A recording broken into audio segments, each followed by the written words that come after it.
ছেলের মরদেহ গ্রামে ফিরতেই কফিনবন্দি দেহ ঘিরে কান্নায় ভেঙে পড়ল মণিপুরে কর্মরত বিএসএফ জওয়ানের মা বাবা ও তার পরিবার। বৃহস্পতিবার মধ্যরাতে গান স্যালিউটের মাধ্যমে শেষকৃত্য সম্পন্ন হলো তার নিজ বাড়ি অর্থাৎ গ্রামের বাড়ি টেকেড্ডা গ্রামে। মঙ্গলবার বৈকালে মণিপুরে ভয়াবহ দুর্ঘটনায় শহীদ হয়েছেন বিএসএফের 3 জওয়ান। জানা যায় ওই দিন বৈকালে বিএসএফের একটি বাস গভীর খাদে পড়ে যায় আর তাতেই 16 জন জওয়ান ছিল বলে জানা যায়, যার মধ্যে 4 জন গুরুতরভাবে আহত হয়। পরবর্তীতে 3 জন মারা গিয়েছে, যার মধ্যে একজনের বাড়ি বীরভূমের ময়ূরেশ্বর থানার অন্তর্গত টেকেড্ডা গ্রামে, নাম বাচ্চু মণ্ডল।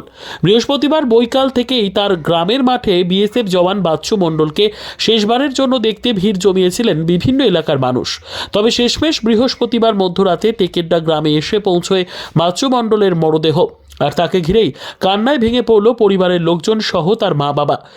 ঠিক তারপর পুষ্পস্তবক ও গান স্যালিউট দিয়ে বিশেষভাবে সম্মান জানানো হলো শহীদ বিএসএফ জওয়ান বাচ্চু মণ্ডলকে।